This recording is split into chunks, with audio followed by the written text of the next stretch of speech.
I understand he very much would like to receive the Nobel Peace Prize. And honestly, if he could bring about the end to this terrible war, if President Trump were the architect of that, I'd nominate him for a Nobel Peace Prize. Wow, Hillary Clinton.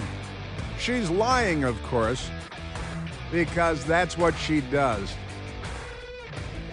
But President Trump en route right now to Alaska to meet with Vlad the Impaler Putin, who's bringing businessmen with him, apparently.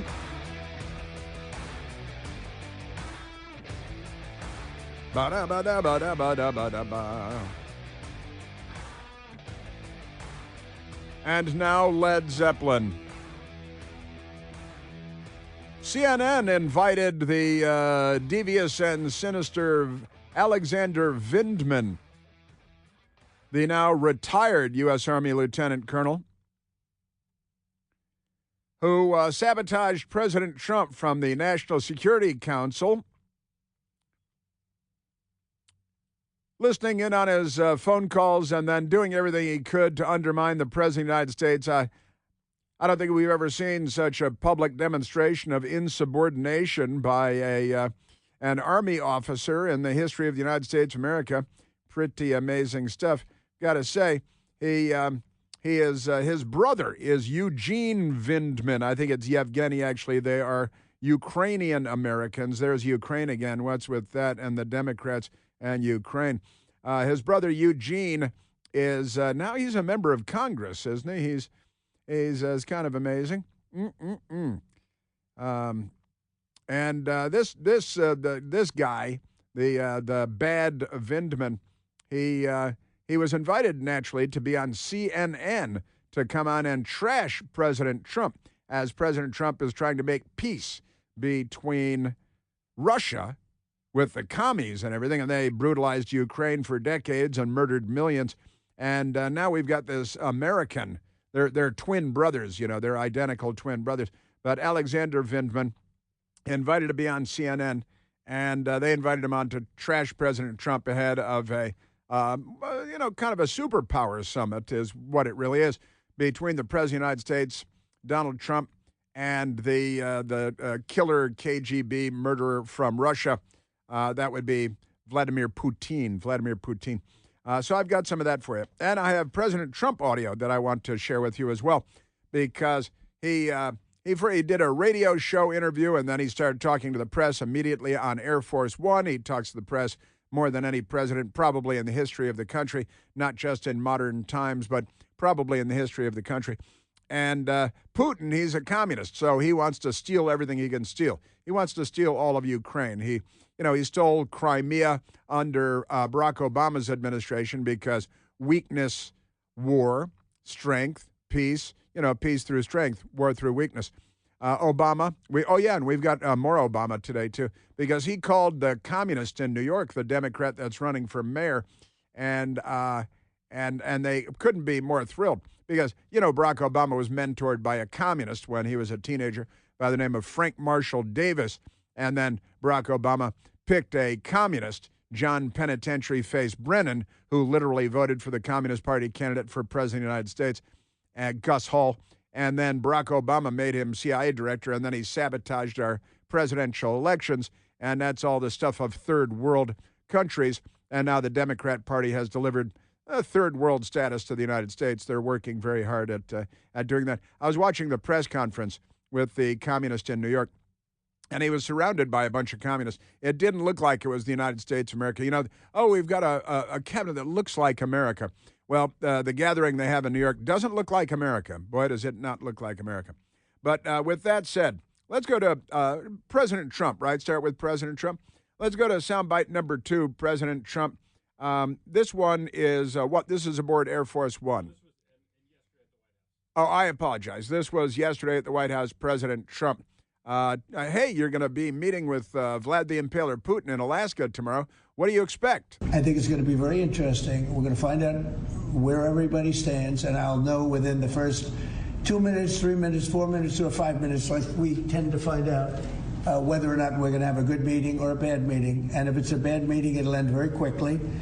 And if it's a good meeting, we're going to end up getting peace in the pretty near future. And that's very realistic. no sugarcoating it. And, when you're dealing with Putin, he's just a KGB, communist, Soviet killer. He sent Sergei Lavrov, his foreign minister, into Alaska before him, with Sergei Lavrov wearing a Soviet-era sweatshirt with hammer and sickle and CCCP on it, which I think Democrats have never been educated about anything having to do with the 20th century or totalitarianism or communism, the murder of 100 million people by the left. And now they've got him voting for him here in the United States. Isn't that amazing? President Trump did a radio show, a Fox radio show, talking about Vlad the Impaler. As Putin knows, I'm the toughest one that he's ever had to deal with. He's never had to deal with anybody like me. And Here's the other thing, Brian. They got nothing out of Trump. They got no land. I think he respects our country now. He didn't respect it under Biden. Nobody respected us under Biden. But he respects our country now. Right. And we have the hottest country anywhere in the world. Putin invaded Crimea, part of Ukraine, when Obama was in the White House, and then he invaded the rest of Ukraine when Biden was in the White House. What was going on in between where he wasn't invading? Oh, Trump was in the White House. And now Trump is being called in to attempt, at least, to bring peace so that Hillary Clinton would be shamed and disgraced into nominating Donald Trump for the Nobel Peace Prize. That would be hilarious. President Trump was talking to Brian Kilmeade. I don't know that we're going to get an immediate ceasefire, but I think it's going to come. See, I'm more interested in immediate peace deal, getting peace fast. And depending on what happens with my meeting, I'm going to be calling up President Zelensky, and let's get him over to wherever we're going to meet. Well, let's get him over to wherever we're going to meet. It's step one toward peace. Now, what did Joe Biden do about this? What did Antony Blinken, Joe Biden's useless Secretary of State, do about this? Did they have a meeting anywhere in Geneva and in London and Paris, in Alaska, any place? The answer is no, absolutely not. Wah, wah, wah. Looking for a ceasefire because President Trump keeps talking about the number of people being killed. The Russians have reportedly lost more than 1 million people in this war. Now, Putin doesn't care about that because Putin is a butcher, because he was raised and weaned and educated by the Soviets, and killing 1 million people here, 1 million people there, they really don't care about that. Was it the old saying, I believe it's attributed to Joseph Stalin, a single death is a tragedy. 1 million deaths are a statistic. That's the Soviet way of thinking, and that's Putin's way of thinking. And Putin doesn't care about losing 1 million Russians. He honestly doesn't care. He wants to kill 1 million Ukrainians. He wants them to surrender. He wants to put a puppet government in Kiev, which is not called Kyiv. And President Trump knows that. Now, the Washington Times today, with the headline, their front page above the fold, stakes high, odds slim at Alaska summit. Trump aims to push Putin to table to end Russia-Ukraine war. And Jeff Murdoch has the piece, and they're doing real journalism at the Washington Times. And we're very fortunate to have them. Also on the front page, they've got DOJ staffer fired over attack with sandwich. Felony charge filed in assault on agent.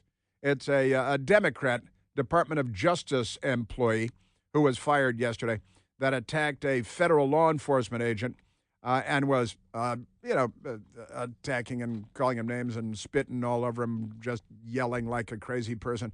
Then became so angry, threw a foot-long sub at a federal agent standing in front of him in full tactical gear.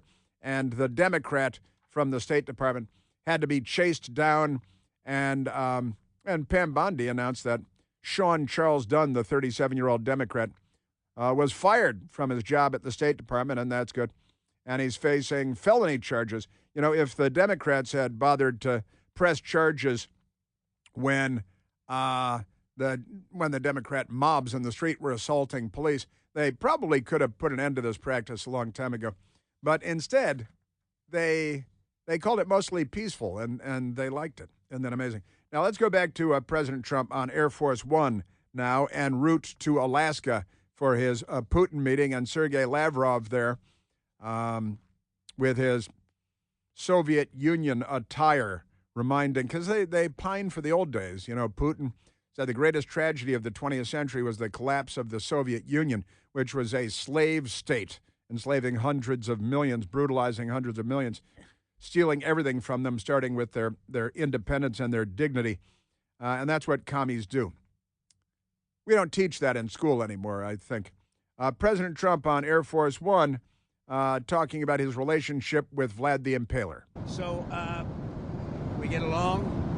There's a good respect level on both sides. And I think, something's going to come of it. I noticed he's bringing a lot of business people from Russia. And that's good. I like that because they want to do business, but they're not doing business until we get the war settled. He's bringing businessmen with him, business leaders with him. That's surprising to me. But that's a good sign, I've got to say, that he's thinking not only are they talking about this, not only is the war against Ukraine on the table, but we want an economy. And President Trump can choke the life out of the Russian economy, as Ronald Reagan, the great Ronald Reagan, choked the life out of the Soviet economy, which was one of the great driving factors in the collapse of the Soviet Union. And then the Kremlin moved to the United States and took over the Democrat Party, which is where we are now. Yeah, he's talking about President Putin, Vlad the Impaler, and we've got respect. I think that, again, peace through strength, war through weakness. Wah, wah, wah. And what Putin wants is he wants to keep huge swaths of Ukraine, of the territory. And it's complicated because that region of the world is complicated. There are areas in Ukraine that are populated largely by ethnic Russians. The Soviet Union owned the place, brutalized the place, starved to death millions of Ukrainians. And I don't think Alexander Vindman is as well-educated on these matters as he should be. But President Trump on Air Force One. Are the territorial swaps on the table? Will you be discussing that? They'll be discussed, but I've got to let Ukraine make that decision. And I think they'll make a proper decision. But I'm not here to negotiate for Ukraine. I'm here to get them at a table. And I think you have two sides. Look, Vladimir Putin wanted to take all of Ukraine. If I wasn't president, he would right now be taking all of Ukraine. But he's not going to do it. But he's not going to do it. I got to say, President Trump is the right guy to deal with Vladimir Putin. And I've also got to say that Joe Biden was not the right guy to deal with Vladimir Putin, quite obviously. Just extraordinary. What crazy, crazy stuff, I am telling you. And we've got Vindman on CNN. This is pretty remarkable stuff because CNN invited a known Trump hater. They invited him on to attack Trump, naturally, because that's what they do. That's CNN's role. Man, oh, Manischewitz. President Trump flying to Joint Base Elmendorf-Richardson, as it is now known. I've flown into Elmendorf Air Force Base before it was a joint base on U.S. Air Force aircraft from Andrews Air Force Base to Elmendorf Air Force Base. Now everything's joint base this and joint base that. It's mostly about funding, truth be told. But what do you hear this CNN attack on President Trump? They brought in Vindman for the attack. Chris here with a list of things that none of us should trust. The Washington Post, the New York Times, anything on CNN. Here's a list of things that I do trust. The Washington Times. Support real journalism for just $1 a week at WashingtonTimes.com/Chris. This president is trying to lead us into what could be called a civil war. Congresswoman Maxine Waters, this president is that right? Maybe you guys should stop shooting people. How about that? Shot President Trump and Congressman Scalise and police officers all over the country, and riots and looting and plundering and organizing your demented people, of which the Democrats have a great many. Let's go back to the telephones, Michael. Let's go to Rachel calling from Clark County, Virginia. Rachel, you're on the Chris Plant Show.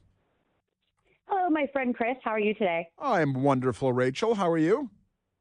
I can't complain. Could be worse. Could always be better. But, I'm in America, so I'm happy. Good deal. Yes. So I wanted to call because this whole talk about the Civil War thing, I really feel like, are they thinking this through? Do they really not understand who they would be going up against? We have the 2A people. We have the veterans. We have current military. We have the police officers. We have everybody. So, what are they going to, throw frozen water bottles at us? Well, for openers, they've been doing that for years now, of course. They're creepy. They're sinister. They would be asymmetric in their approach to coming against America. And they do, it's the propaganda war for openers, the information warfare, because they to a very large extent, own the information operations in the United States and the media, the internet, their friends in Silicon Valley, and they tamper with algorithms and Google and information, and they own the college campuses and even the high school campuses to propagandize everyone. And they've been trying to incite violence all over the place. They've tried to assassinate Donald Trump at least twice, right? And they're crazy. Now, you're right. If it were toe-to-toe, us against the Ruskies, then they wouldn't stand a snowball's chance, right, Rachel? Absolutely not. So what you're basically just said is they have all the Gen Z kids. That's what they got. That's their army? Are you kidding me? I've seen too many videos of these kids standing up, dressed in their Antifa gear, try to act like and stand like they're hard. I'm like, oh my God, you soy children. Go back home to your basements, get back online, and go be a warrior, because this would not end well. But my question is, I wonder, the Democrats always have an agenda there. So what is the purpose of trying to incite this? Are they just trying to cause trouble, or do they genuinely want a civil war? Do they want bloodshed? And I honestly think that that's where their angle is. Well, some of them. I would say, like you had Chuck Schumer over at the Supreme Court. You will reap the whirlwind. You will pay the price. And moments later, days later, a would-be assassin showed up outside of the home of Supreme Court Justice Brett Kavanaugh. They've assassinated 3 Republican presidents over the years, starting with Abraham Lincoln, the first Republican president. Right? It would be kind of guerrilla warfare, and they'd send their crazy bit. They got Rachel. They got people committing suicide attacks all over the place. Right? It's really unfortunate. The mental health, we need to focus on mental health, because that's what they need. They don't need weapons, and they don't need a civil war. They need help. I say it all the time, every time I call. We need to make insane asylums a thing again. We really, really do. Bring back insane asylums. Rachel is right. We had St. Elizabeth's in Washington, D.C. It was a great insane asylum. I went there once to talk to John Hinckley when he was living there.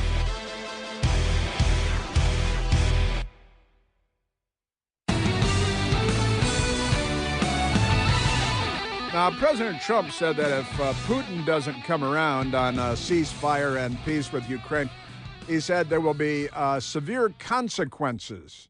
He said that yesterday or day before yesterday. He was asked about it again today, en route to Elmendorf, the base in Alaska. And so he responded to it again today. You had said earlier this week that Putin would face severe consequences if you get the sense from him that he's not interested. What do you mean by that? Economically severe. Yes, it will be very severe. I'm not doing this for my health, okay? I don't need it. I'd like to focus on our country, but I'm doing this to save a lot of lives. Yeah, very severe. Yeah, very severe. Economic consequences, which is the right approach with Russia and Putin. And again, the Reagan administration used economic power very effectively against the Soviet Union. And the Soviet Union is no more, except as it is embodied in the Democratic Party and with their pal Vlad the Impaler Putin. And I mentioned Elmendorf earlier and how went to Elmendorf, then Elmendorf Air Force Base in Alaska. And I just got a refresher from my pal Jamie here that we went in the year 2000. That's 25 years ago. We stopped at Elmendorf for gas, left Andrews Air Force Base aboard a great blue and white Air Force plane with a cabinet secretary aboard, a defense secretary aboard. And in March of 2000, rather, we were en route to Tokyo, Hong Kong, Hanoi, and Saigon. That was quite a trip. And we stopped in Elmendorf for gas because we needed some gas. President Trump is, he's playing this perfectly, I think. It is about economic power, economic strangulation of Putin's Russia. And if you, there is some reporting that suggests that even Putin's inner circle and the higher-ups in the Russian regime have had about enough of this war with Ukraine and the 1 million dead based on Putin's ambitions to be a great Soviet leader and to reconstitute the old Soviet Union, certainly down to the Black Sea and all of that.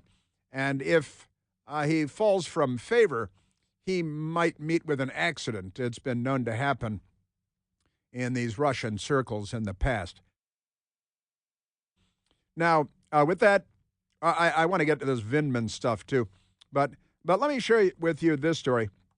You may remember there was an incident a while back in Washington, D.C., interim U.S. attorney for Washington, D.C. under President Trump, a man named Ed Martin, seems by all appearances to be a nice man, perfectly good man. A woman walked up to Ed Martin when he was acting U.S. attorney, interim U.S. attorney in our nation's capital, and he was doing an interview with Newsmax TV. Newsmax TV talking to Ed Martin on a sidewalk in Washington, D.C. And a woman who's a Democrat walked up to him and spat on him and cursed him out while on camera with Newsmax TV.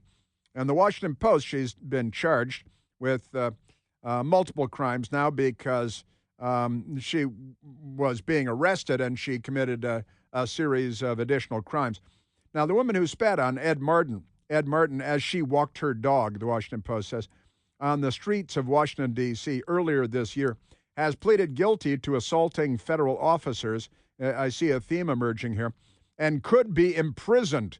The Washington Post is for spitting on federal officers and against imprisoning Democrats because they like more crime.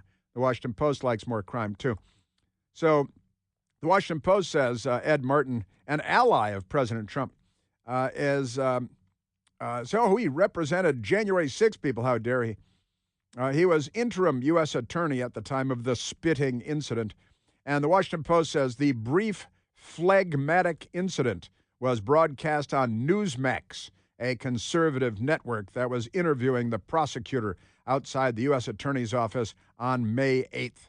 Now, then they mock and minimize the Democrat from the Justice Department who threw his Subway sandwich at a federal agent, and he's being charged with felonies too, as he should be.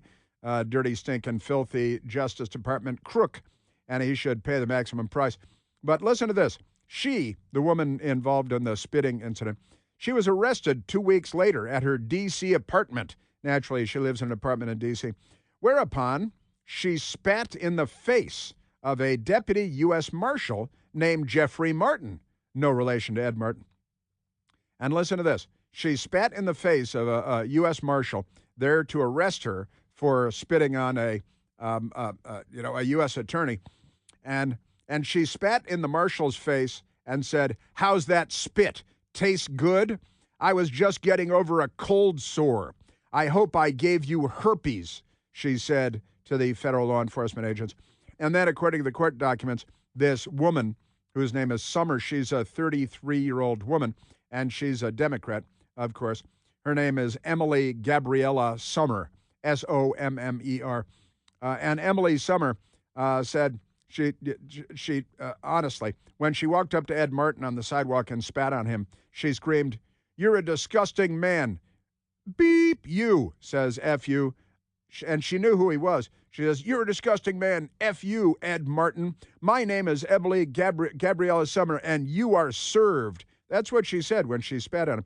She wanted to be arrested because she figured in D.C. there would be no consequences. Then federal marshals came 2 weeks later to her apartment, and She spat in the face of a federal marshal and said, "How's that spit? Taste good? I was just getting over a cold sore. I hope I gave you herpes," right? And then Summer, 33 years old, kicked Jeffrey Martin while inside of a transport vehicle, told the arresting officers she would, quote, "put a bullet in every one of you." That's the quote, "I'll put a bullet in every one of you," if she could. And she kicked a female deputy U.S. Marshal. She's now pleaded guilty yesterday, Thursday, to 3 counts of assaulting federal officers. A jury trial has been scheduled to start Monday. And we'll keep our eyes peeled for this because a D.C. jury may be inclined to just say, "Oh, we do that too. We want to put bullets in all their heads too," because they're Democrats, and this is the Democrat Party. That reminds me, actually, I have jury duty. I got my jury summons last week. I got it last week, and I have, I'll have to look up the date. Next month, I have September jury duty. This is all I have to say about that. Guilty. Guilty.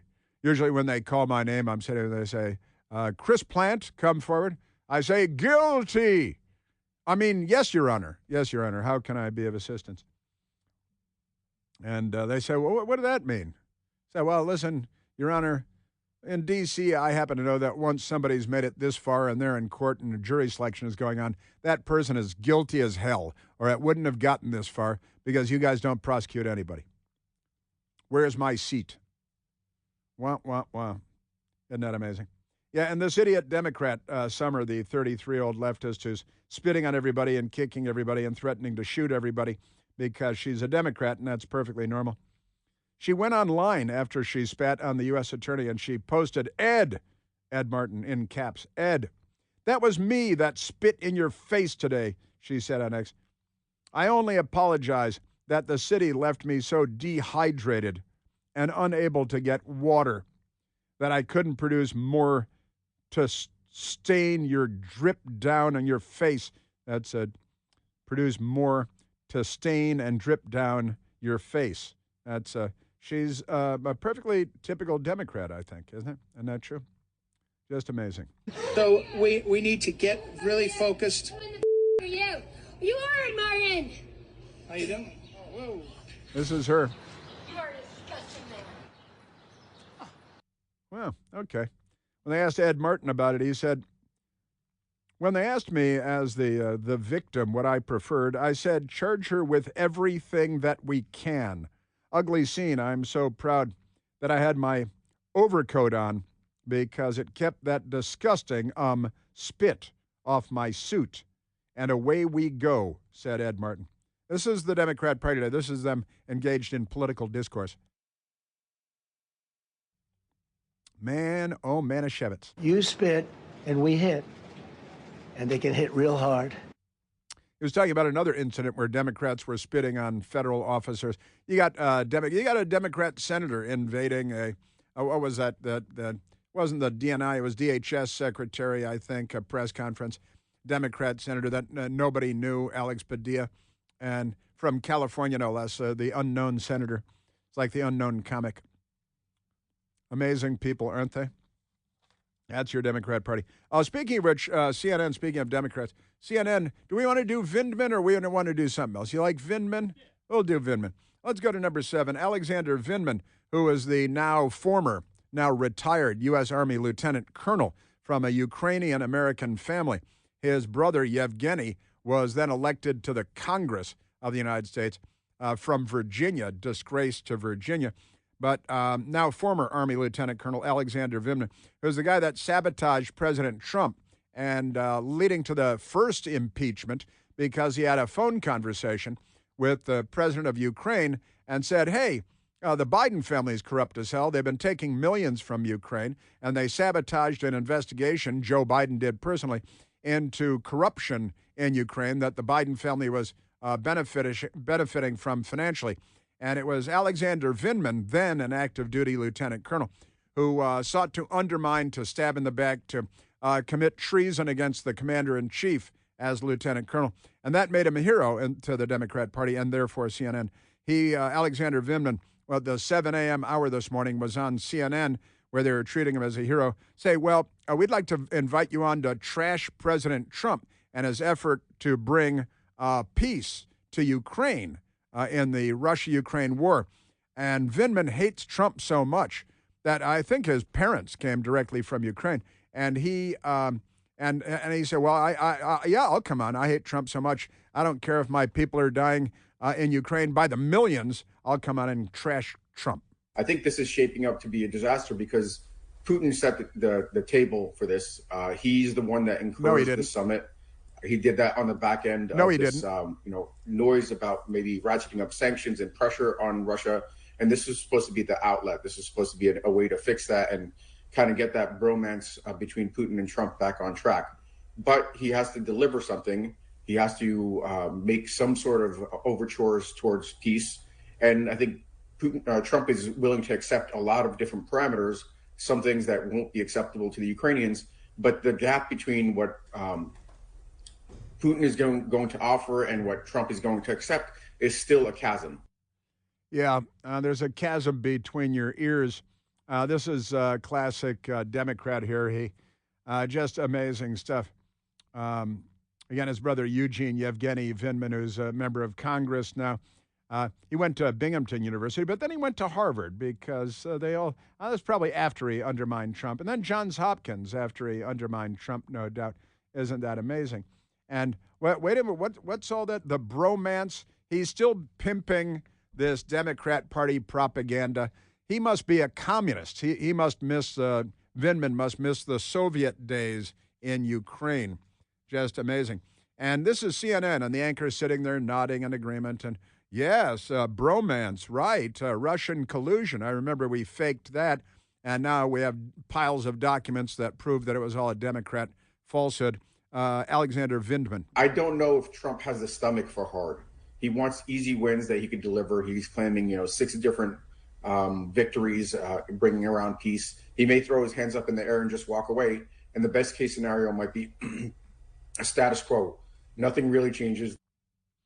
Yeah, well, you might want to speak up for your Ukrainian people, your brethren, all of that, but I guess not, because the Trump derangement syndrome is just too much. Amazing stuff. Yes, sir.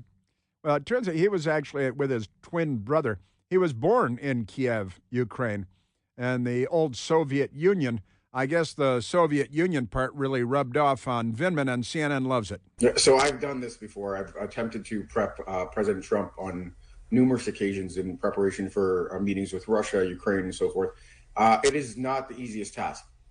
He does not take good prep. He does not understand the history. He doesn't care to understand the history. So when Putin starts spouting off about grievances against, from Obama promising X or Biden promising Y and then breaking faith, that's gravy. That's like red meat to Trump to kind of sink his teeth into. This guy's a commie. He's a Soviet commie who went into the U.S. Army, and he's a Democrat. He's a saboteur. He committed treason undermining the President of the United States, trying to get him, and successfully so, impeached by the Democrats on Capitol Hill. Aren't they amazing? The Soviet Alexander Vindman. That's what happened in Helsinki. Putin advanced this idea that it was the intelligence communities that were lying and that there was no collusion, and Trump jumped at that. So it's notoriously hard to prep him. Now, that's all been proven, and the anchor at CNN has nothing to say about it because they don't follow the news. And Vindman is still pimping the tired, old, disproven, debunked Russian collusion BS. The Russian collusion in this instance is between Alexander Vindman and CNN. And they are serving the interests of Vlad the Impaler Putin and not the United States of America. This guy is as treacherous as any lieutenant colonel I've ever encountered in my life. None of that, the bromance, yet no evidence of that. In fact, disproven, although the Democrat Party from Hillary Clinton and the fake dossier and Christopher Steele and the crooked Perkins Coie law firm in Washington, the Hillary Clinton and all this fakery, and then we have documents all over the place, but again, they don't follow the news. There are documents all over the place, including documents that came out yesterday disproving all of this BS, but on On CNN, the BS lives on. You know, the big wireless companies are pulling one over on all of us, a big one. It's time to make the switch to consumer cellular. Listen, consumer cellular is going to give you the same fast, reliable, nationwide coverage. They have the same towers and everything, the same networks, but without the big wireless cost. It's not just about saving money on your bill at the end of every month, although that's real good. It's also about not being used and abused by the giant cell phone companies. And, you know, do you even have any idea how much data you use every month? Probably not. Most people over 50 actually use less than 8 gigs of data in a month. But if you're 20, you might use 10 times that. The big wireless companies, they push you into an unlimited plan because they're redistributing your wealth to help them pay for the cost of 10-year-olds using more data than you. But if you're not using all that data, guess what? You're the one being used. You're the one being abused. Had enough of that? Go with Consumer Cellular. Listen, they set me up with service and an amazing phone, and it's incredibly easy to make the switch. You call, you talk to an actual human being, not a robot, based right here in the United States, not on a space platform, real human beings who are actually helpful. Takes about 20 minutes to make the switch, saves you money every month, and convenience. Give them a call and make the switch today. Call them at 1-800-760-0702. That's 800-760-0702. Yes, sir. Yes, you know, the propaganda machine. And you hear the venom and the vitriol in his voice, and you hear the CNN anchor just nodding in agreement and letting this propaganda go. Oh, yeah, the bromance. This has all been disproven, and doubly disproven in the last 5 days. But that never came up with either one of them.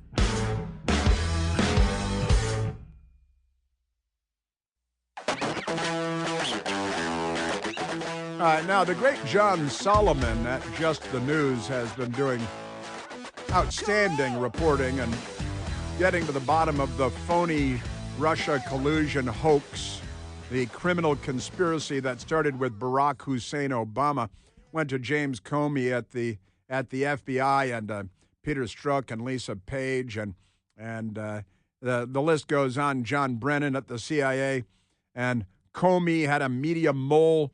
You know, they're trying to sound the alarm somewhere that the FBI was involved in a conspiracy to undermine the elected president of the United States.